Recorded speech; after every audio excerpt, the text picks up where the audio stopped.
क्षण कर्म चेतन बंधकारु, कर्म के अवसान का कह कर स्वरूप यथार्थ जग का, जो किया उपकार है उसके लिए जिन वाणी माँ को वंदना शत बार है, वंदना शत बार है, वंदना शत बार है।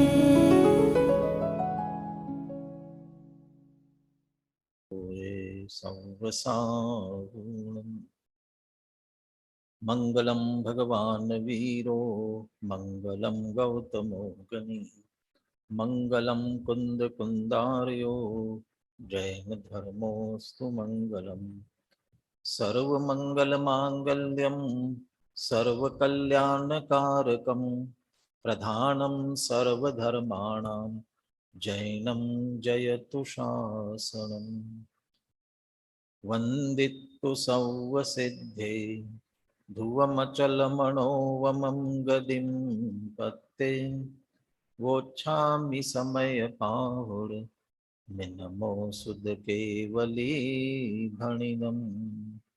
नमः समय साराय स्वानुभूत्या चकासते, चित्स्वभावाय भावाय सर्वभावान्तरच्छुदे।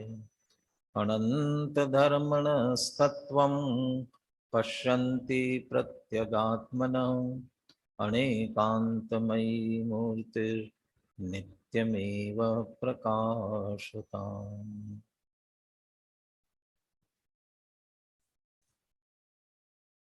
आचार्य कुंद कुंद देव विरचित समय सार परमागम आचार्य अमृत चंद्र कृतिस की आत्मख्याति टीका निर्जराधिकार पर अपनी चर्चा चल रही है।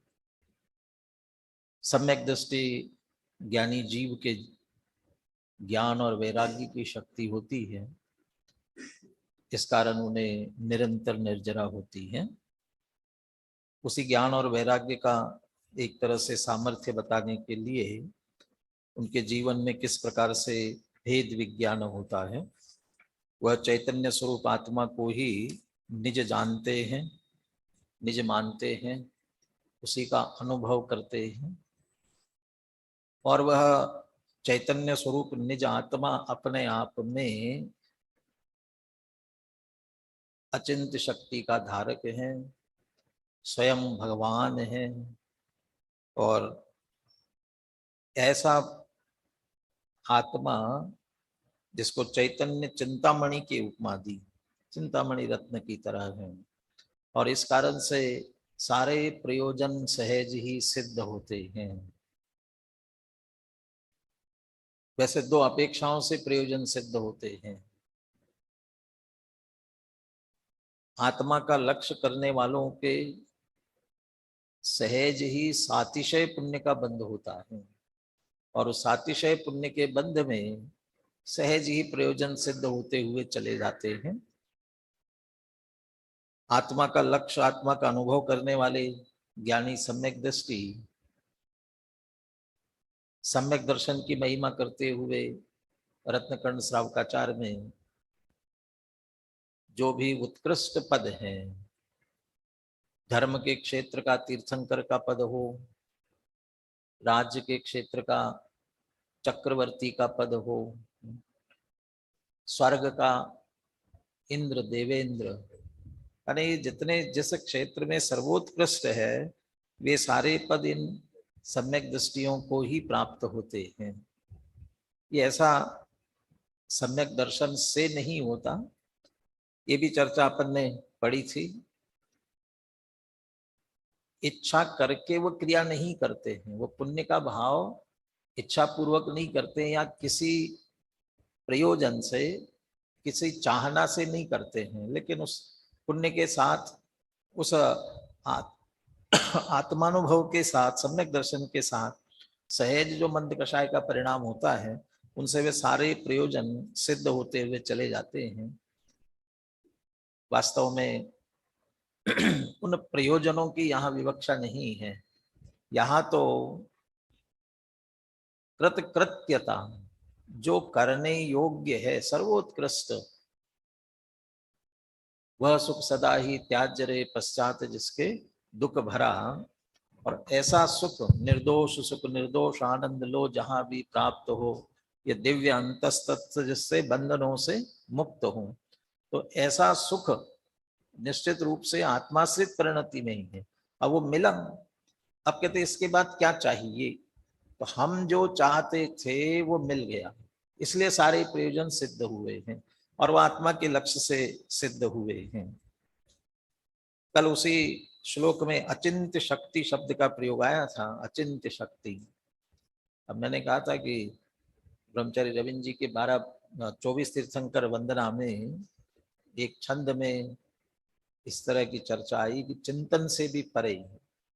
वहां तो प्रकट पर्याय में जो परमात्मा बन गए हैं उनके गुणों की बात है, और उनके गुणों के संदर्भ में जो बात कही गई तो सुपार्श्वनाथ भगवान की वंदना में है, हे सुपार्श जिनेन्द्र तेरा, क्या तेरा स्तवन कैसे करूं, गुण अनंत अहो अलौकिक आदि अंत नहीं लहूं, वचन में आवे नहीं चिंतन न पावे पार है, स्वानुभव में भक्ति वर्ते वंदना अपरंपार है। तो वचन में आवे नहीं चिंतन न पावे पार, वचन में इसे कहा नहीं जा सकता, अनादि अनंत है, गिनती नहीं है। और चिंतन न पावे, चिंतन कितना भी कर ले तो पार नहीं पा सकते। प्रकट पर्याय में प्रकट तब होते हैं जब स्वभाव में हो, तो ऐसे ही अचिंत्य शक्ति संपन्न हमारा सबका स्वभाव है और उसके लक्ष्य से हमारे सारे प्रयोजन सिद्ध होते हैं। और जब इससे सारे प्रयोजन सिद्ध होते हैं तो फिर अन्य के ग्रहण, पर के ग्रहण करने की कहाँ आवश्यकता है। ये ज्ञानी अच्छी तरह जानते हैं, इसलिए पर का ग्रहण नहीं करते हैं, चिंतन ये करते हैं। उसके साथ में यदि पर का ग्रहण करेंगे तो अजीवपना आएगा, इसलिए समस्त परिग्रह को छोड़कर अपने आप को एकमात्र उनका सहज ज्ञाता, दृष्टा और ज्ञायक ही समझते हैं, उनके प्रति अत्यंत निश्चिंत हो जाते हैं। आज जो अपने को चर्चा करनी है बस इतना अंतर है, कल जो बात की थी वह सामान्य माने सब द्रव्यों के संदर्भ में, ज्ञानी कुछ नहीं चाहता, पर द्रव्य का परिग्रह किंचित मात्र भी ज्ञानी को नहीं, समस्त पर द्रव्य। तो सामान्य अपेक्षा से बात की थी। अब कहते पर जिनको नहीं चाहते वो कौन कौन से क्या क्या है, तो उन्हीं की विशेष अपेक्षा लेते हुए, भेद लेते हुए, विशेष नामों का उल्लेख करते हुए आज चर्चा करेंगे। तो 210 से 214 माने 5 गाथाएं, अब पांचों में चर्चा यही चलेगी। इनके उत्थानिका अमृतचंद्र आचार्य ने कलश में लिखी है। तो उत्थानिका स्वरूप 145वां कलश है। ये पिछले विषय का उपसंहार भी करता है और आगे के विषय को भी जोड़ता है। 145वें कलश का मैं पाठ कर रहा हूं। इत्थं परिग्रहमपास्य समस्तमेव सामान्यतः स्वपरयोरविवेकहेतुम् अज्ञानमुज्झतु मना अधुना विशेषात् भूयस्तमेव परिहर्तुमयं प्रवृत्ता। ज्ञानी की ही बात चल रही है। ज्ञानी ही परिग्रह नहीं चाहता है। ज्ञानी के मन्यस्य परिग्रहेण, ज्ञानी जानता है कि मैं ज्ञाता हूं, परिग्रह रंच मात्र भी मेरा नहीं है। इत्थम, इस प्रकार, परिग्रहम अपास्य समस्तमेव, समस्त परिग्रह को छोड़कर। और किस तरह से छोड़ा, सामान्यतः। तो सामान्य का अर्थ कैसा परिग्रह है, चेतन है कि अचेतन है कि क्या भेद करते हुए। भोगोपभोग परिमाण नाम देते ना एक में, भोग और उपभोग, तो भोग के काम आ रहा है, कोई भेद न करते हुए। बहुत से ऐसे होते हैं ना जो हमारे उपयोग में आ रहे हैं, स्वामित्व में है। और बहुत से ऐसे होते हैं नहीं, लेकिन नहीं होने पर भी हम भावना पूर्वक उन सब का ही त्याग करते हैं, समस्त में कोई भेद न करते हुए सारे ही परिग्रह को सामान्यपने से। क्यों करते हैं, किस लिए? स्वपरयोर अविवेक हेतुम अज्ञानम उज्जतु मना। अज्ञानम उज्जतु, अज्ञान को उज्जतु उखाड़ना चाहते हैं, मूल से उखाड़ना, उज्जतु मना छोड़ना चाहते हैं, नाश करना। अज्ञान के नाश की, अज्ञान का नाश करने का जिनका मन हुआ है, उद्यत हुआ है, उज्जतु मना, अज्ञान को छोड़ने के लिए जिनका मन उद्यत हुआ, ये अज्ञानम उज्जतु मना, ये विशेषण ज्ञानी का दिया। ज्ञानी उस अज्ञान भाव को ही छोड़ना चाहते हैं। कैसा अज्ञान भाव है? स्वपरयो अविवेक हेतु, जिस अज्ञान के कारण से स्व और पर का भेद नहीं हो रहा है, स्वपर के अविवेक का, वो पर को स्व की तरह से जान रहा है अज्ञान के कारण से। जो स्वपर के अभेद ज्ञान का कारण, अविवेक का कारण, ऐसा जो अज्ञान है उसे जड़ से उखाड़ फेंकने के मन वाला अधुना अब विशेषात भूय तमेव परिहर्तुम अयम प्रवृत्ता, उसी को भूया पुनः तमेव अर्थात उसी परिग्रह को ही परिहर्तुम दूर करने के लिए अयम प्रवृत्ता, अब ये प्रवृत्त हो रहा है, आगे की गाथाओं में प्रवृत्त हो रहा है। अंतर क्या है कि विशेषता, अभी सामान्य किया था, अब विशेष नाम का उल्लेख करते हुए उनका परिहार करेंगे। स्वपरयोर अविवेक हेतुम, ये जो विशेषण है ना, इसको दो तरह से बनाया, नीचे जो अर्थ आप पढ़ेंगे ध्यान से, दोनों तरह से अर्थ किया है।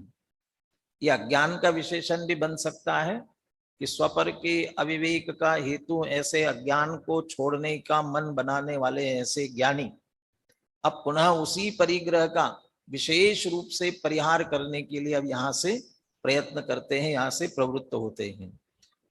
और दूसरा परिग्रह का विशेषण, इत्थम परिग्रह अपास्य समस्तमेव, इस तरह समस्त परिग्रह को छोड़कर, कैसा परिग्रह है कि जो स्व और पर के अविवेक का कारण है, परिग्रह भी इनके बीच में है, इसलिए स्व और पर का भेद विज्ञान नहीं हो रहा है। देह का ग्रहण किया है इसलिए देह मैं हूं या आत्मा हूं ये ध्यान नहीं आता है।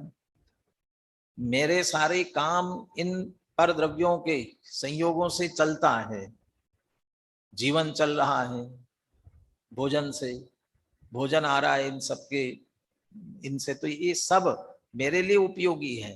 तो ये मैं हूं, मेरे हैं, नहीं है, इसका भेद विज्ञान परिग्रह के कारण नहीं हो पा रहा है, संयोगों के कारण नहीं हो पा रहा है। तो स्वपरयोर अविवेक हेतुम समस्तम परिग्रह अपास्य, निज पर का भेद जिनके कारण से नहीं हो रहा है, ऐसे समस्त परिग्रह को छोड़कर, सामान्य रूप से छोड़ा, अब उनका विशेष परिहार करने के लिए यहां से पुनः अयम प्रवृत्ता, वही ज्ञानी, जिस ज्ञानी ने सामान्यपने छोड़ा है, वही ज्ञानी अब विशेष रूप से यहाँ से प्रवृत्त होता है। तो पीछे से सामान्यपने छोड़ा, इसका उपसंहार भी किया, अब आगे विशेष रूप से इसी की चर्चा करते हैं, ऐसा कह करके आगे की गाथाओं का उल्लेख भी किया। आगे 5 गाथाएं, अभी ज्ञायक भाव प्रबोधिनी टीका में एक से विषय वाले हैं, इसलिए इनको एक साथ किया, अर्थ भी एक साथ किया। टीका में तो अर्थ ऐसा भी किया कि वो एक सा अर्थ है, इधर सबको मिला करके भी एक साथ अर्थ किया। लेकिन पुराने ग्रंथों में सभी गाथा बिल्कुल अलग अलग छपी, उनकी टीका नीचे अलग अलग है, परंतु इसी गाथा की उत्थानिका अलग से नहीं है। तो एक तरह से यही उत्थानिका है। अब ये इसी विशेष त्याग की, विशेष परिग्रह के छोड़ने की चर्चा विशेष रूप से आगामी गाथाओं में कर रहे हैं। इन 5 गाथाओं में चर्चा चलेगी। दोनों तरह का अर्थ मैं पढ़ रहा हूं, श्लोक का अर्थ दोनों तरह से जो अर्थ किया दोनों पढ़ते हैं। इस प्रकार समस्त परिग्रह को सामान्यतः छोड़कर अब अधुना शब्द भी दिया, अब स्वपर के अविवेक के कारण रूप अज्ञान को छोड़ने में मन वाला, अर्थात छोड़ने का मन जिसने बना लिया है, ऐसा ज्ञानी जीव पुनः उसी परिग्रह को विशेष रूप से छोड़ने के लिए प्रवृत्त हुआ है। परिग्रह की चर्चा इसलिए पुनः कह रहे हैं। इस छंद का अर्थ इस प्रकार भी किया जा सकता है, इस प्रकार स्वपर के अविवेक के कारण रूप समस्त परिग्रह को सामान्यतः छोड़कर अब अज्ञान को छोड़ने का मन वाला जीव पुनः उस परिग्रह को ही विशेष रूप से छोड़ने के लिए प्रवृत्त हुआ है। एक शंका चित्त में खड़ी हो सकती है, होना चाहिए, ज्ञानी है, सामान्य रूप से परिग्रह को छोड़ा है, तो ज्ञानी है तो अज्ञान तो पहले ही चला गया ना, और फिर अज्ञान को छोड़ने के मन वाला, ऐसा कैसे कह रहे हैं? अज्ञान तो पहले ही चला गया। थोड़ा शंका चित्त में रखना, हो सकता है आगे गाथा और टीका में इसकी अपने आप ही चर्चा है। सुनील जी हैं?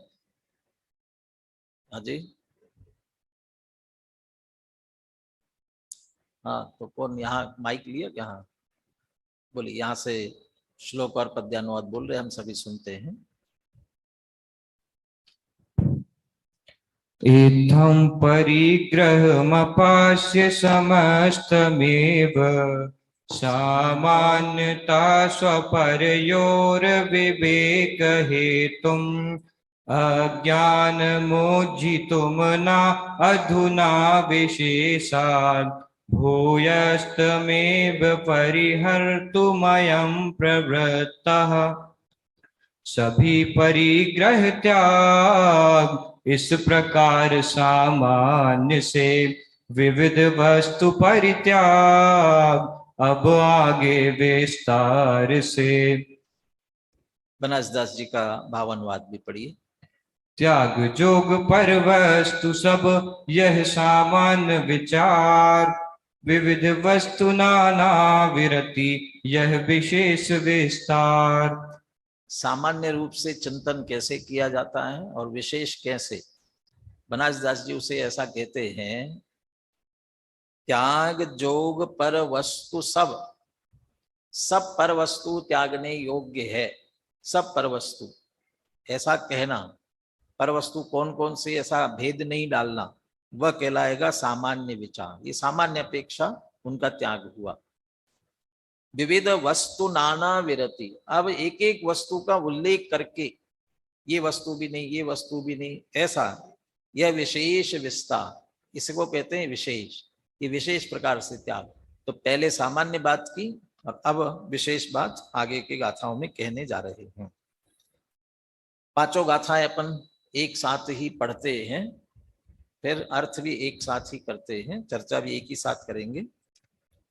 अपरिगहो अनिच्छो भणिदो नानीयने छदे धम्मम, अपरिगहो दुधम्मस जान गोतेन सोहोदि। अपरिगहो अनिच्छो भणिदो नानीयने छदे अधम्मम, अपरिगहो अधम्मस जान गोतेन सोहोदि। अपरिगहो अनिच्छो भणिदो नानीयने छदे असणम, अपरिगहो दुअसणस जान गोतेन सोहोदि। अपरिगहो अनिच्छो भणिदो नानीयने छदे पाणम, अपरिगहो दुपाणस जान गोतेन सोहोदि। एमादिये दुविविहे सव्वे भावे यणे छदे नाणी, जानग भावोणियदो नीरालंबो दुसंवत्थ।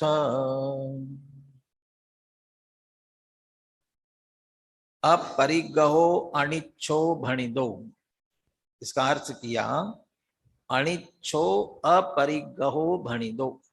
अनिच्छो अपरिगहो भणिदो, जो अनिच्छ है अर्थात इच्छा से रहित है, जिसे इच्छा नहीं है, वह अपरिग्रही कहा गया है। और जब टीका का पहला वाक्य आएगा वहां परिग्रह की परिभाषा ही देंगे, इच्छा परिग्रह। परिग्रह क्या है? तत्वार सूत्र तो मूर्छा परिग्रह कहता है, लेकिन यहाँ इच्छा परिग्रह। मूर्छा किसे कहते हैं? ममत्व परिणाम। मूर्छा तो ममत्व परिणाम, लेकिन किसी पर पदार्थ को ये मेरा ऐसा भाव क्यों हो रहा है? क्योंकि उसको चाहता है। लोभ कषाय, जो लोभ कषाय है, चाहना, इच्छा। तो इच्छा के कारण ही ममत्व हुआ, जिसके कारण उसका ग्रहण किया, इसलिए वह इच्छा से सीधा जोड़ रहे हैं। तो इच्छा है तो उसका ग्रहण हो रहा है, इच्छा नहीं है तो ग्रहण भी नहीं है। इसलिए जो अनिच्छुक है, जिसे इच्छा नहीं है, वह परिग्रह वाला भी नहीं, अपरिग्रह है। नानी नेच्छदे धम्मम, और ज्ञानी धर्म को नहीं चाहता। तो धर्म को नहीं चाहता तो अधर्म चाहता है, अधर्म करना चाहता है। कि धर्म का अर्थ क्या? धर्म का अर्थ आत्मा का लक्ष्य करके प्रकट होने वाला वो धर्म नहीं है। वत्तु सा वो धम्मो नहीं है। आत्मा के लक्ष्य से प्रकट होने वाला निर्मल पर्याय वाला धर्म नहीं है। 6 द्रव्यों में से धर्म द्रव्य नहीं है। अब क्या बचा? धर्म। लोग शुभ क्रियाएं, शुभ भाव जिसे धर्म समझती है, पुण्यकारी जिसे धर्म समझती है, उसे कह रहे हैं यहाँ पर। अगली गाथा में अधर्म कहेंगे। तो पाप पुण्य, शुभाशुभ भाव, शुभाशुभ क्रियाएं, इन्हें ज्ञानी नहीं चाहता। नानी नानी न नेच्छदे धम्मम, धर्म शुभ पुण्य इसको ज्ञानी नहीं चाहता। नहीं चाहता इसका मतलब अनिच्छुक है, और जो अनिच्छुक है उसे क्या कहा गया? अपरिग्रह कहा गया। तो धर्म को नहीं चाहता, धर्म के प्रति अनिच्छा है, इसलिए अपरिग्रहो दुधम्मस।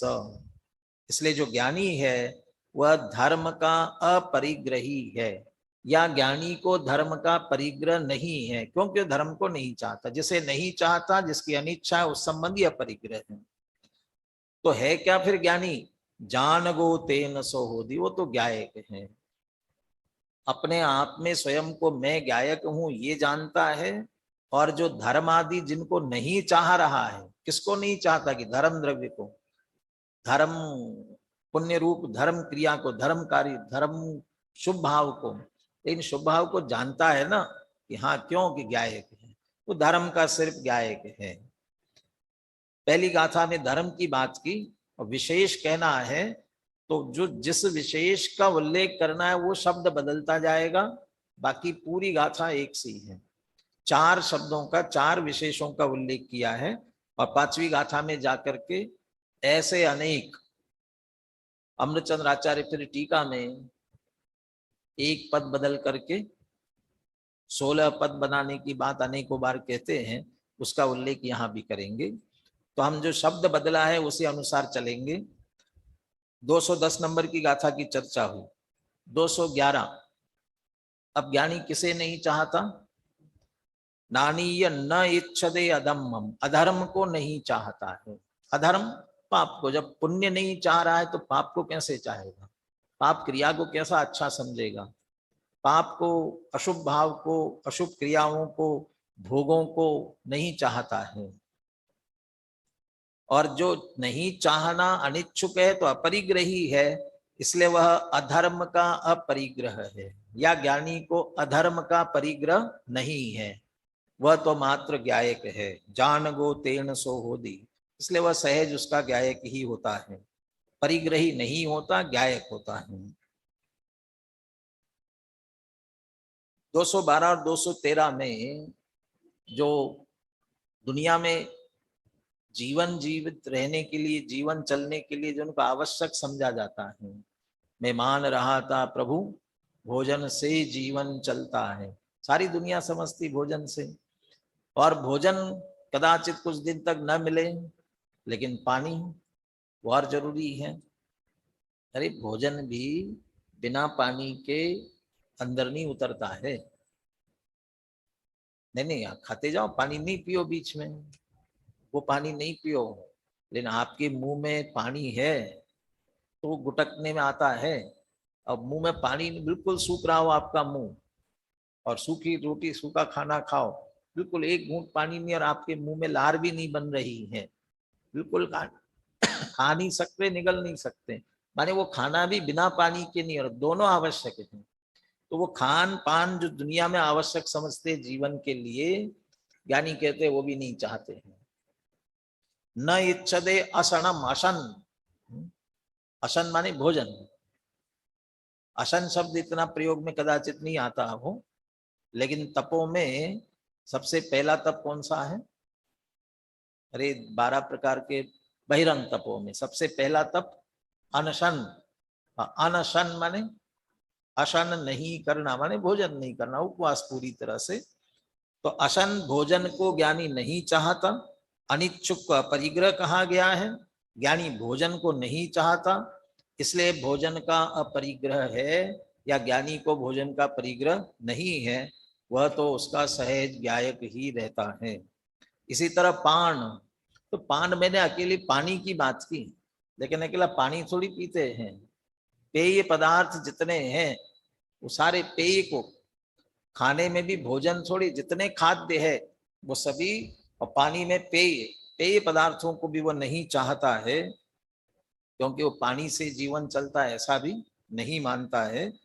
और चूंकि पानी नहीं चाहता, पेय नहीं चाहता, इसलिए पेय का भी परिग्रह ज्ञानी को नहीं है, वो तो सहज ही ज्ञायक है। 214 अंतिम गाथा इस प्रकरण की। एमादि येदु विविहे सव्वे भावे, इसी तरह से विचार करो, विविध प्रकार के भाव। लोक में जीवित रहने के लिए 3 बातें आवश्यक समझी जाती हैं, रोटी, कपड़ा और मकान। समझ लो रोटी की बात की, कपड़े नहीं चाहते हैं ज्ञानी, मकान नहीं चाहता है, ऐसे लेते जाओ। फिर कहेंगे कि लोक व्यवहार में तो भैया परिवार कुटुंब चाहिए, तो स्त्री पुत्र, ये सब एक एक करते हैं। अन्न की बात की ना, अन्न प्राण, तो लोक में अन्नम वै प्राणा कहा जाता है। और अन्न कहाँ से आता है? धन से आता है, इसलिए धनम वै प्राण, धन को भी प्राण कह दिया जाता है। लेकिन इसलिए अन्न नहीं चाहता तो धन को भी नहीं चाहता है। ऐसे विविध विविहे सव्वे भावे, सारे भावों के प्रति न इच्छदे नानी, क्योंकि ज्ञानी को निर्णय है ना। 38वीं गाथा। अहमिको खलु शुद्धो नान दंसन मयियो सदा रूवी, नवी अथि मध्य किंचिवी अन्नम परमाणु में तम, अन्य परमाणु मात्र भी मेरा नहीं, ये अच्छी तरह जानता है। इसलिए किसी भी परद्रव्य को, जैसे 4 नाम का उल्लेख किया, ऐसे विविध सव्वे भावे, सर्वभाव पर भाव। अब यहाँ धर्म अधर्म कह करके पर भाव लिए, और अशन और पान कह करके पर द्रव्य लिए, तो न पर द्रव्य चाहते न पर भाव चाहते। और यदि वैसे जोड़ा जाए तो 29 प्रकार के भावों में रागादि वर्णादि, जैसे उनमें विभाजित कर दिया, उन्हीं से सब भेद विज्ञान की बात चलती। एवं आदि विविहे सव्वे भावे न इच्छदे नानी, सर्व भाव, कोई भी भाव ज्ञानी नहीं चाहता। जानग भावो नियदो निरालंबोद संवत्स, और चूंकि नहीं चाहता इसलिए वह कैसा है? संवत्स, सर्वार्थ, सर्व पदार्थों के प्रति निरालंब, उनको आलंबन किसी की आवश्यकता नहीं है, सबसे निरालंब है। और नियदा जानग भाव, नियत रूप से ज्ञायक भाव है, वो तो अपने आप को एक ज्ञायक भाव रूप ही जानता है, मानता है, अनुभव करता है, और इसीलिए अनिच्छुक है, इसीलिए अपरिग्रही है। ज्ञान और वैराग्य दोनों जुड़ा एक तरह से, ज्ञान है, अच्छी तरह से निर्णय है, इसलिए पर पदार्थों का चाहना नहीं, माने राग नहीं है, राग नहीं इसलिए वैराग्य है, और इसलिए सहज ज्ञायक रूप ही अपने आप को वह अनुभव करता है। गाथाओं का अर्थ पढ़ते हैं। गाथाओं में से अर्थ करते समय एक एक शब्द को लेके अर्थ किया, एक गाथा पहली पूरी की, फिर एक एक शब्द लिया, लेकिन अर्थ अपन पूरा पढ़ते हैं। अनिच्छुक को अपरिग्रही कहा है, और ज्ञानी पुण्य रूप धर्म को नहीं चाहता, इसलिए वह पुण्य रूप धर्म का परिग्रही नहीं है, किंतु उसका गायक ही है। यहाँ पुण्य रूप भाव अर्थ इसमें से अमृतचंद्र आचार्य ने भी निकाला और जैसे आचार्य ने भी अपनी टीका में पुण्य रूप भाव ही लिया धर्म शब्द से। लेकिन जैसे आचार्य की टीका में एक गाथा और मिलती है इसके बाद में, एवं आदि ये सव्य भावे कह दिया ना, सर्व भाव।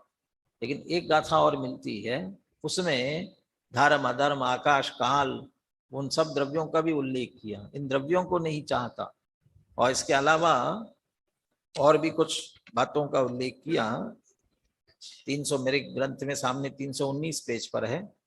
धम्मच्छी अदम्मच्छी आयासम सुत्तम अंग पूवेशु सूत्र जिनवाणी 11 अंग 14 पूर्व त्रियंच देव नारक, ये सब ज्ञानियों के लिए गेय है कह रहे। वहां चतुर्गति की भी बात ली, वो भी सब पर भाव। एक चैतन्य स्वरूप आत्मा ज्ञायक भाव के अतिरिक्त बाकी जो कुछ है वो सब पर है, उन सब के प्रति भाव लिया। अनिच्छुक को अपरिग्रही कहा है। ज्ञानी पाप रूप अधर्म को नहीं चाहता, इसलिए वह अधर्म का परिग्रही नहीं है किंतु उसका ज्ञायक ही है। अनिच्छुक को अपरिग्रही कहा है। ज्ञानी भोजन को नहीं चाहता है, इसलिए वह भोजन का परिग्रही नहीं है किंतु उसका ज्ञायक ही है। अनिच्छुक को अपरिग्रही कहा है। ज्ञानी पेय को नहीं चाहता, इसलिए वह पेय का परिग्रही नहीं है किंतु उसका ज्ञायक ही है। इसी प्रकार और भी अनेक प्रकार के सभी भावों को ज्ञानी नहीं चाहता, क्योंकि वह तो सभी भावों से निरावलंब एवं निश्चित ज्ञायक भाव ही है। बोलिए गाथा और पद्यानुवाद बोलिए। अपरिग्रहो अड़िच्छो भणि दौड़ाणी अड़िच्छदे धम्मम अपरिग्रहो दुधम्मस् जान गो तेड़ सो होदी। अपरिग्रहो अड़िच्छो भणि दौड़ाणी अड़िच्छदे अधम्मम अपरिग्रहो अधम्मस् जान गो तेड़ सो होदी। अपरिग्रहो अड़िच्छो भणि दौड़ाणी अड़िच्छदे असणम अपरिग्रहो दु असणस् जान गो तेड़ सो होदी। अपरिग्रहो अड़िच्छो भणि दौड़ाणी अड़िच्छदे पाणम अपरिग्रहो दु प्राणस् जान गो तेड़ सो होदी। एमादि दु विविहे सव्वे भावे अड़िच्छदे राणी जाड़ग भावोड़िय दो रीरा लंबो दुसवथ। है अनिच्छुक अपरिग्रही ज्ञानी न चाहे धर्म को, है परिग्रह ना धर्म का वह धर्म का ज्ञायक रहे। है अनिच्छुक अपरिग्रही ज्ञानी न चाहे अधर्म को, है परिग्रह ना धर्म का वह धर्म का ज्ञायक रहे। है अनिच्छुक अपरिग्रही ज्ञानी न चाहे असन को, है परिग्रह ना असन का वह असन का ज्ञायक रहे। है अनिच्छुक अपरिग्रही ज्ञानी न चाहे पेय को, है परिग्रह ना पेय का वह पेय का ज्ञायक रहे। इत्यादि विध विध भाव जो ज्ञानी न चाहे सभी को, सर्वत्र ही वह निरालंबी नियत ज्ञायक भाव है। जैसे गाथाएं बिल्कुल एक सी है और अमृतचंद्र आचार्य की विशेषता है, फिर टीका भी वो बिल्कुल एक सी लिखते हैं। तो अपने को भी एक गाथा की टीका अच्छी तरह से समझना है, और वो बात समझ में आ गई फिर बाकी गाथाओं की टीका का पाठ जैसा ही करना है, पढ़ना ही है। इच्छा परिग्रह, और अभी आप देख रहे हैं बहुत से पीछे से टीका में छोटे छोटे वाक्यों का प्रयोग बहुत कर रहे हैं। सरल इच्छा परिग्रह, इच्छा है वही परिग्रह, वास्तव में चाहना ही परिग्रह है। जैसे परिग्रह नाम का जो पाप कहा ना, उस पाप परिग्रह को भी परिभाषित करते समय किसे परिग्रह कहा? अनाप शनाप रुपया पैसा जोड़ना और जोड़ने का भाव करना, तो कदाचित नहीं जोड़ पाए, ना हो, लेकिन यदि अंतरंग में इच्छा होगी तो भी परिग्रह का नाम का पाप हुआ ना। और तीसरी बात लिखी, उन्हें अपना जानना, अपना मानना, ये सबको मिल करके परिग्रह कहा। इच्छा परिग्रह, तस्य परिग्रहो नास्ति यस्य इच्छा नास्ति। जब इच्छा को परिग्रह कहा गया है तो उसके परिग्रह नहीं हो सकता है जिसकी इच्छा नहीं है। जिसकी इच्छा न हो उसे परिग्रह भी नहीं कहलाएगा, क्योंकि इच्छा को परिग्रह कहते, इच्छा नहीं है तो परिग्रह भी नहीं है।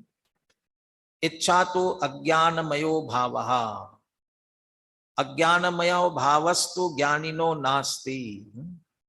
और इच्छा कैसा है? अज्ञान में भाव है, क्योंकि परिग्रह परद्रव्य का परद्रव्य प्रभाव है, वो मेरा नहीं है, निश्चित है, फिर भी उसे चाहना हो नहीं सकता है, फिर भी चाहना है अज्ञान रूप परिणाम, मिथ्यात्व रूप परिणाम, इसलिए अज्ञान में। इच्छा तो अज्ञानमयो भाव, इच्छा विपरीत परिणाम है। तो यहाँ जब उसे अज्ञान में भाव कह रहे हैं तो मिथ्यात्व सहित इच्छा की मुख्यता से ही लेना। सम्यक दृष्टि ज्ञानी होने के बाद चारित्र मोह जनित जो इच्छा होती है उस इच्छा को यहाँ गौण समझना है ना। इसलिए इच्छा तो अज्ञानमयो भावः, अज्ञानमया भावस्तु ज्ञानिनो नास्ति। ज्ञानिनो ज्ञानमय एव भावो अस्ति, ज्ञानी है। अब ये पुनः कर्ता कर्म अधिकार में जाके देखना, ज्ञानी के सर्वभाव ज्ञान में होते, अज्ञानी के अज्ञान में होते हैं। ततो ज्ञानी अज्ञानमयस्य भावस्य इच्छाया अभावात् धर्मम न इच्छति। तो ज्ञानी के अज्ञान में भाव का अभाव है और अज्ञान में भाव रूप इच्छा का अभाव है, इसलिए धर्म को नहीं चाहता। तो ज्ञानी पुण्य भाव शुभ क्रियाएं करने की इच्छा नहीं होती। सुबह उठ करके ज्ञानी को देव दर्शन करने, पूजन करने, भक्ति करने का परिणाम नहीं आता होगा, स्वाध्याय करने का भाव नहीं आता होगा, इच्छा नहीं होती होगी, चलो अपन मंदिर चलते, दर्शन करते, स्वाध्याय करते हैं, ये नहीं चाहता होगा। लेकिन वही भाव, ये भाव मेरा है, उपादेय है, मोक्ष मार्ग है, इस तरह स्वामित्व बुद्धि, उपादेय बुद्धि पूर्वक नहीं चाहता, ये मेरा परिणाम नहीं है। लेकिन भूमिका अनुसार आए बिना रहता नहीं है, इसलिए उस परिणाम का भी सहज ज्ञाता रहता है, ज्ञायक रहता है। वो उस अपेक्षा से कह रहे हैं अज्ञानमयस्य भावस्य इच्छाया अभावात्।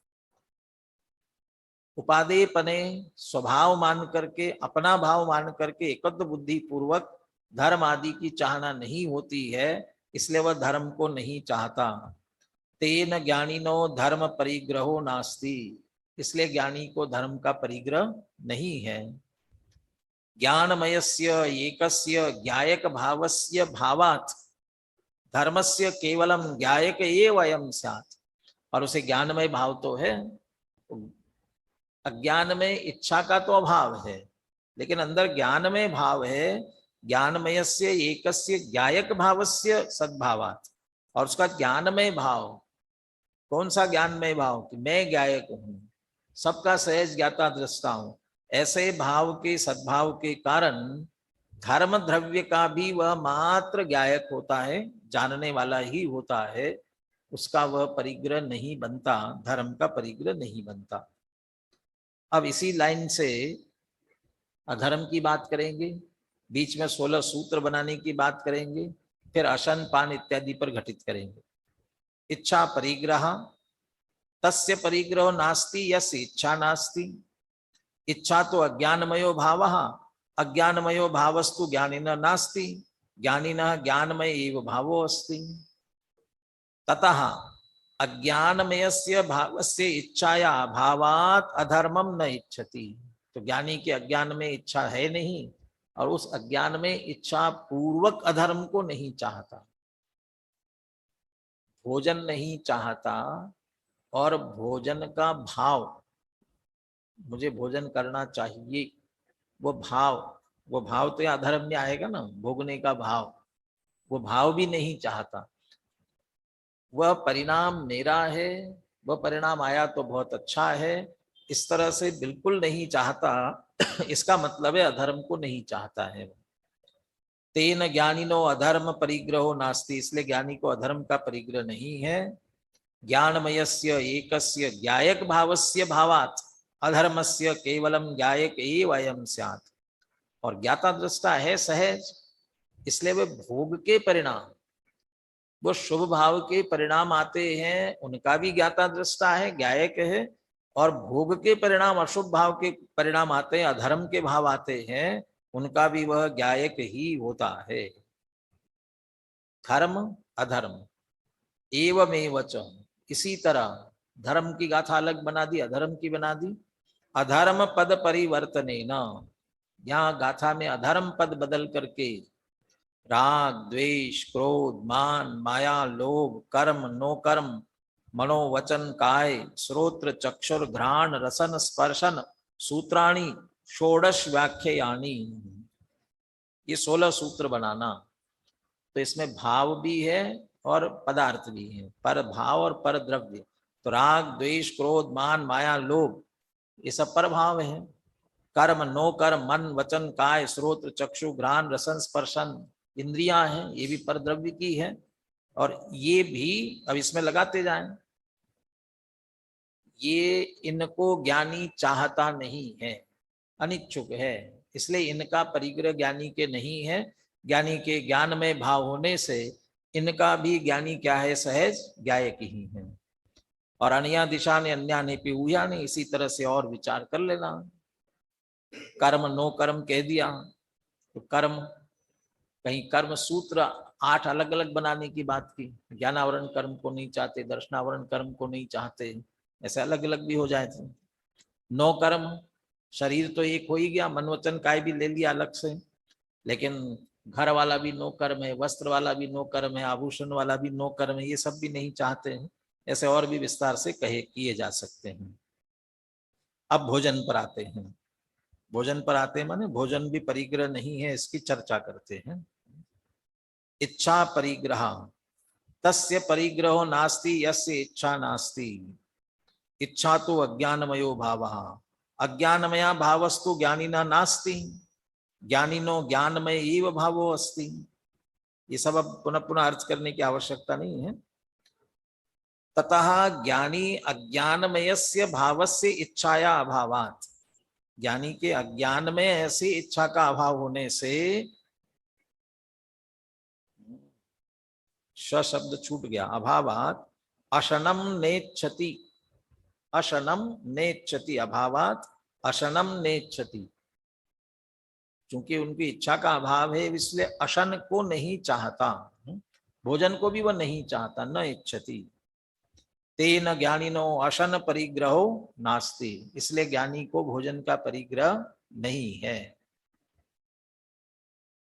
जैसे भरत चक्रवर्ती शायिक सम्यक दृष्टि, और उनके संदर्भ में तो घर ही में वैरागी की बात आती है ना, तो भरतेश वैभव में ऐसे प्रसंग व्यक्त करते हुए ताकि उनके वह परिणाम विरक्ति के ख्याल में आवे, तो वहां एक ऐसा प्रसंग दिया। वे भोजन के लिए बैठे हुए हैं, उनकी पट्टरानी उन्हें भोजन करा रही है, परस रही है, बैठी है, लेकिन थाली पर बैठे हैं और आंख बंद करके बैठे हैं भरत चक्रवर्ती। तो थोड़ी देर वह टोकती नहीं है, वे 6 खंड का राज इतना ठाट बाट सब संभालना है, तो चिंता लगी होगी, लेकिन बहुत देर बैठे हैं तो फिर टोकती है, ये क्या बात है, कोई बहुत ज्यादा चिंता है, क्यों ऐसा चिंता में बैठे हो? तो कहते हैं वे मैं चिंता में नहीं बैठा हूं, मैं चिंता मग्न नहीं हूं, चिंतन मग्न हूं। मुझे क्या चिंता करना, चक्रवर्ती हूं, तो चक्रवर्ती तो चक्र के सहज उससे सब संभल जाता है, हमें कुछ संभालना नहीं पड़ता है, हमारे माथे पर कोई भार नहीं है, तो फिर क्या चिंतन चल रहा है? तो मैं अभी भोजन के लिए बैठा हूं, तो मैं अपने आप को समझा रहा हूं। ये क्या समझा रहा हूं? ये जो थाली में भोजन रखा हुआ है, ये तुम्हारा भोजन नहीं है। तुम तो नित्य ज्ञान और आनंद का भोजन करने वाले हो, नित्य ज्ञान आनंद भोजी। मैं जो आत्मा हूं, मैं नित्य ज्ञान और आनंद का भोजन करने वाला, ये भोजन मेरा नहीं। ये अपने आप को समझाना, मैंने इस पर विचार कर रहे हैं। माने भोजन पर बैठे हुए, भोजन से भोजन की रुचि नहीं है, भोजन की मुझे आवश्यकता नहीं है, मैं तो ज्ञान और आनंद का भोजन करने वाला। ये चिंतन चल रहा है, ये चाहते हैं। तो भोजन क्यों करते हैं? तो देह है, मजबूरी है, देह की जब तक संभाल है, आवश्यकता है, तब तक लेना पड़ेगा। मुनिराज भी क्यों लेते हैं? भोजन की इच्छा है इसलिए। क्या भोजन की इच्छा लगी हुई तब तो आहार के लिए निकले हैं। लेकिन ले तप बढ़ावन हेत नहीं तन पोषते तजी रसन को। तप की वृद्धि के लिए, शरीर की वृद्धि के लिए नहीं है, जीवन चले इसके लिए भी नहीं, सहज तप की वृद्धि के लिए। देह की यदि स्थिति भी है तो उसके द्वारा तप की वृद्धि हो, इसलिए वो भोजन को नहीं चाहते हैं। और मुनिराज आहार के लिए निकलते हैं तो उससे पहले जो विधि लेते हैं, के लिए उसके पहले सिद्ध भक्ति का पाठ करके निकलते हैं। अशरीरा जीव घना, तो अशरीरी अनशन स्वभावी आत्मा का स्मरण करके अशन के लिए, भोजन के लिए निकलते। मैं तो अशरीरी हूं, आत्मा तो अनशन स्वभावी है, इसके लिए आवश्यकता नहीं। साथ में शरीर है, उसकी स्थिति के लिए आवश्यकता है। माने ये बुद्धि पूर्वक, एकत्व बुद्धि पूर्वक भोजन आदि को नहीं चाहते हैं, इच्छा नहीं है, और शरीर आदि की जो चारित्र मोह जनित इच्छा है वो चलती है। तो अज्ञान में भाव जो इच्छा है उसका अभाव है, इसलिए भोजन को नहीं चाहते हैं। तेन ज्ञानिनो अशन परिग्रह नास्ति ज्ञानमयस्य एकस्य ज्ञायक भावस्य भावात्। मेरे ख्याल से 5 गाथा, 4 गाथा है ना, ये चारों में इस बात को दोहराया। ज्ञानमयस्य ज्ञायक एकस्य ज्ञायक भावस्य भावात्। ज्ञानी को ज्ञान में ऐसे एक ज्ञायक भाव का सद, मैं एक ज्ञायक भाव हूं, इसका सद्भाव होने से वह अशन का भी मात्र ज्ञायक ही होते हैं। अशनस्य केवलम ज्ञायक एव अयं स्यात्। पान पर भी इसी तरह घटित करते हैं। इच्छा परिग्रह तस्य परिग्रह नास्ति यस्य इच्छा नास्ति। इच्छा तो अज्ञानमयो भावः, अज्ञानमया भावस्तु ज्ञानिनो नास्ति, ज्ञानिनो ज्ञानमय एव भावः अस्ति। ततो ज्ञानी अज्ञानमयस्य भावस्य इच्छाया अभावात् पानम न इच्छति। पान की इच्छा भी नहीं करते हैं। तेन ज्ञानिना पान परिग्रहो नास्ति ज्ञानमयस्य एकस्य ज्ञायक भावस्य भावात् केवलम पानकस्य ज्ञायक एव अयं स्यात्। ज्ञानमय भाव के कारण ज्ञायक भाव का सद्भाव है, इसलिए पान के वे मात्र ज्ञायक होते हैं, पानी पीते हुए भी सहज ज्ञायक होते हैं। तो इच्छा अंशा नवमोदर वृत्ति परिसंख्यान रस परित्याग, ये जो क्रम दिया ना, इसमें भी दादा ने बहुत अच्छी तरह से घटित किया। इनके क्रम में हमें लगता है सबसे बड़ा कठिन अनशन है, पूरा भोजन त्याग दिया, बड़ा तप है, लेकिन ऐसा बड़ा नहीं है। अनशन से अवमोदर, अवमोदर से वृत्ति परिसंख्यान, रस परित्याग, ये बड़े हैं आगे आगे। क्यों? क्योंकि उनमें भोजन के त्याग पर जोर नहीं है, बल्कि इच्छा के त्याग पर जोर है। क्योंकि तो इच्छा बुरी है, इच्छा पर में जोड़ने वाली है, उसके अभाव की मुख्यता है। अनशन और रस परित्याग, पूरी तरह से भोजन ही छोड़ देंगे हमेशा के लिए तो शरीर नहीं चल पाएगा। भोजन ग्रहण करना, लेकिन एक एक रस छोड़ करके, और एक एक रस छोड़ने से क्या हुआ? इच्छा का अभाव हुआ, उसके प्रति गृद्धता, रुचि, भोग का भाव कि बहुत अच्छा लग रहा है भोजन, वो जो इच्छा पूर्वक ग्रहण करना है वो सहज उसमें से छूटता है और शरीर की आवश्यकता के लिए वह ग्रहण होता है। एवं आदया अन्येपि बहु प्रकारा पर द्रव्यस्य ये स्वभावः तान सर्वानेव न इच्छति ज्ञानी। जहां उल्लेख कर दिए हमने 4 के, इसके अलावा अन्येपि बहु प्रकारा, अन्य भी बहुत से, पर द्रव्य से ये स्वभाव, जो परद्रव्य के स्वभाव हैं। तो धर्म अधर्म पुण्य पाप शुभ अशुभ ये परद्रव्य के हैं। जिन्हें विशेष जिज्ञासा हो गुरुदेव का प्रवचन पढ़ना, अपन पूरा नहीं पढ़ पाएंगे। उन्होंने वही बात घटित की, वो परद्रव्य के लक्ष्य से होते हैं, परद्रव्य का कर्म के उदय से होते हैं ये परिणाम, इसलिए उन्हें भी पर का ही कहा जाता है। जीव में होते हैं, जीव की पर्याय में हो रहे हैं, लेकिन उन्हें भी पर के ही स्वभाव कहे जाते हैं। बाकी अशन पान और ये तो सब पर है ही। पर द्रव्य से ये स्वभाव तान सर्वान एव न इच्छति ज्ञानी, उनमें से किसी को नहीं चाहता है। तेन ज्ञानिनः सर्वेषामपि परद्रव्य भावानां परिग्रहो नास्ति, इसलिए ज्ञानी को समस्त ही परद्रव्यों का परिग्रह नहीं होता है। इति सिद्धम ज्ञानिनः अत्यंत निष्परिग्रहत्वम, इसलिए ज्ञानी का अत्यंत निष्परिग्रहपणा सिद्ध हुआ। चौथे गुणस्थान वाला, 6 खंड का अधिपति, 96,000 रानियों का पति, और वो कैसा है? निष्परिग्रह। और मध्य लोक में, मनुष्य लोक में 6 खंड से अधिक परिग्रह हो ही नहीं सकता, इससे अधिक है ही नहीं, वो पूरा का पूरा हो गया। और इतना सब होते हुए भी क्या कहते हैं? निष्परिग्रह। तो निष्परिग्रह क्यों?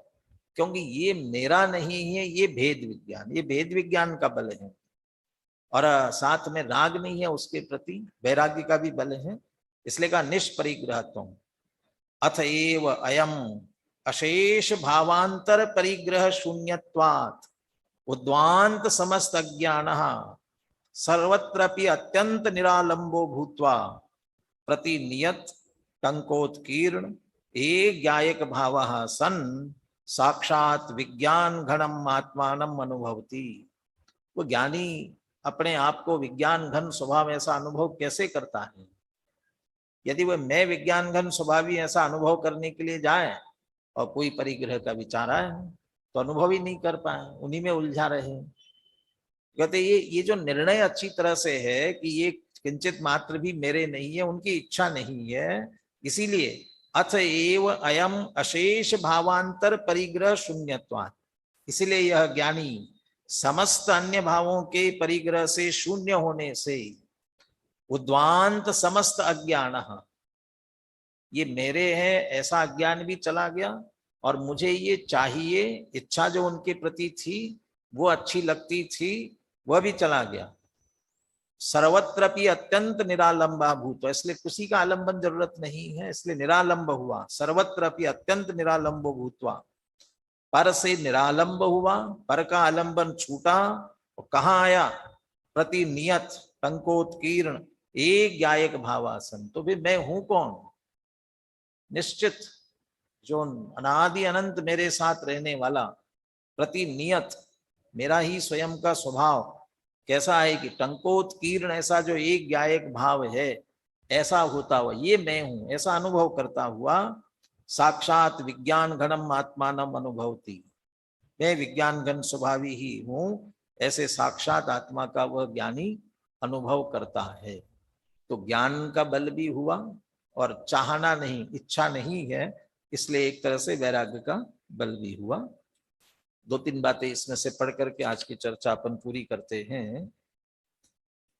सिर्फ जैसे आचार्य धर्म में से पुण्य शब्द निकालते हैं, ये बात धर्म शब्द से 231 पेज पर आचार्य जैसे तात्पर्य वृत्ति में इन शब्दों का अर्थ स्पष्ट रूप से पुण्य और पाप ही करते हैं। धर्म शब्द में से पुण्य निकालते हैं। तेन कारणेन स्वसंवेदन ज्ञानी शुद्धोपयोग रूपम निश्चय धर्मम विहाय शुभोपयोग रूपम धर्मम पुण्यम न इच्छन्ति। वो शुद्धोपयोग रूप धर्म को ही सही धर्म समझते हैं, इसलिए उसको छोड़ करके शुभोपयोग वाले धर्म को अर्थात पुण्य को नहीं चाहते हैं। ततः कारणात् पुण्य रूप धर्म से अपरिग्रह सन पुण्यम इदम मम स्वरूपम न भवति। नहीं चाहने का मतलब यह पुण्य है वो मेरा स्वरूप नहीं है। इति ज्ञात्वा, ऐसा जान करके, तद रूपेण अपरिणमन, इसलिए उस रूप से परिणमन न करते हुए। अब उस रूप से परिणमन का पूजा भक्ति पाठ इत्यादि का भाव नहीं आएगा, क्या आएगा? तो उस रूप परिणत होंगे ना, लेकिन ये मेरा भाव है, इस तरह से एकत्व पूर्वक परिणमित न होते हुए अतन्मयो भवन, उनमें तन्मय न होते हुए दर्पणे बिंबस्यैव ज्ञायक एव भवति, दर्पण में प्रतिबिंबित हुआ ऐसा वह भाव, मुझ में उत्पन्न हुआ भाव भी मेरे में सिर्फ जानने में आए, मैं इसका ज्ञाता हूं, ऐसा सहज ही उसका ज्ञायक ही रहता है। और मैंने कहा था एक विशेष गाथा बीच में आ गई, धर्म अधर्म आकाश सूत्र अंग और चारों गतियां, ये भी सब परिग्रह के रूप में कही गई है। जयचंद जी छाबड़ा का भावार्थ 232 पेज पर। ज्ञानी को आहार की भी इच्छा नहीं होती, इसलिए ज्ञानी का आहार करना वह भी परिग्रह नहीं है। ज्ञानी को आहार माने भोजन की इच्छा भी नहीं होती, इसलिए उसका भोजन करना भी परिग्रह नहीं, माने इच्छा नहीं और भोजन कर रहा और परिग्रह नहीं है। यहाँ प्रश्न होता है, आहार तो मुनि भी करते हैं, उनको इच्छा है या नहीं? इच्छा के बिना आहार कैसे किया जा सकता है? जिस दिन आहार के लिए उठे हैं इसका मतलब इच्छा हुई तभी तो निकले हैं, और आज इच्छा ही नहीं होती तो ध्यानस्थ बैठे रहते, निकलते ही नहीं। इच्छा है जब तो निकले हैं। समाधान अब यहाँ कह रहे हैं कि भोजन की इच्छा, भूख मतलब क्या, वो भी स्पष्ट कर रहे हैं। असाता वेदनीय कर्म के उदय से जठराग्नि रूप क्षुधा उत्पन्न होती है। क्यों होती है?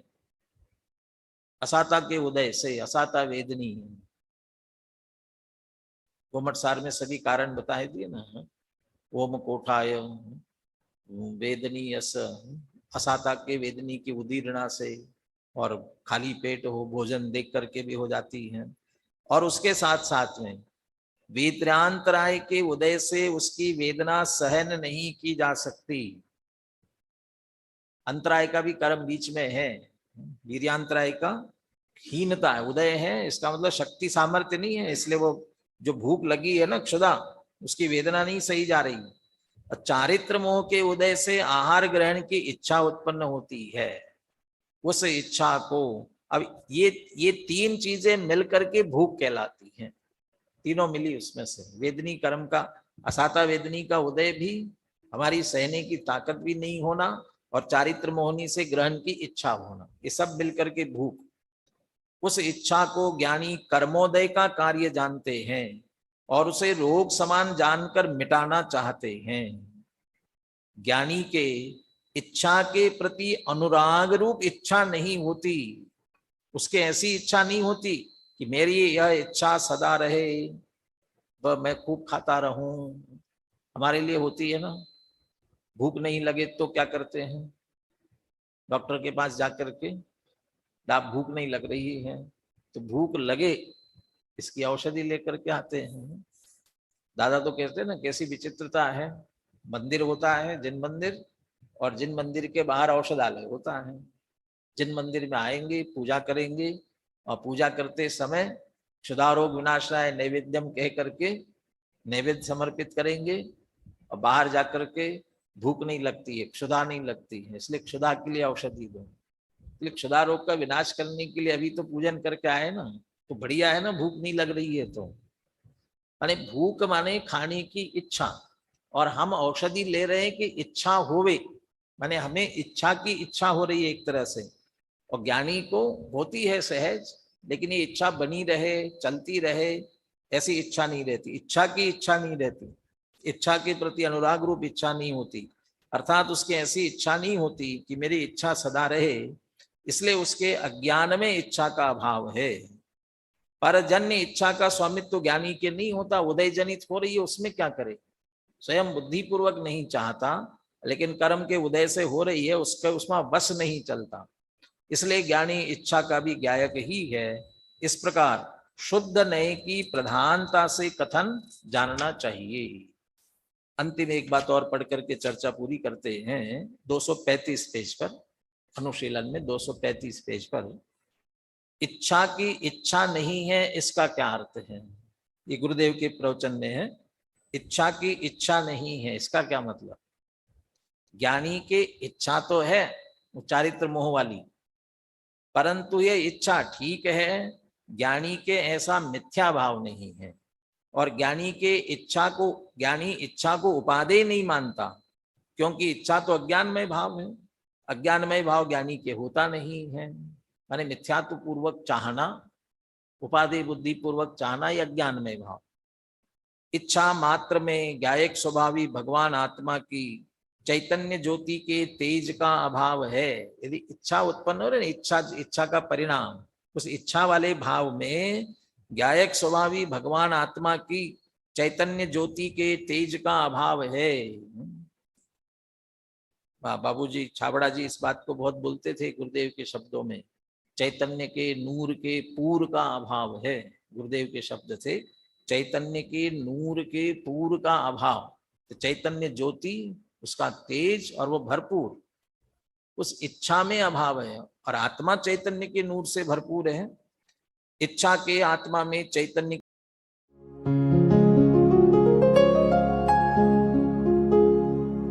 निज निधि निज में बताए, यह अनंत उपकार है उसके लिए जिन वाणी माँ को वंदना शत बार है, वंदना शत बार है, वंदना शत बार है।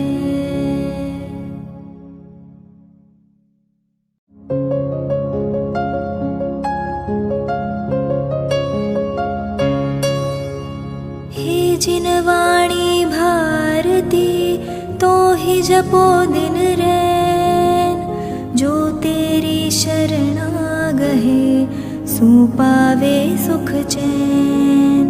जा वाणी के ज्ञान ते सूझे लोकालोक, सो वाणी मस्तक नवो सदा देत हो ढोक, सदा दे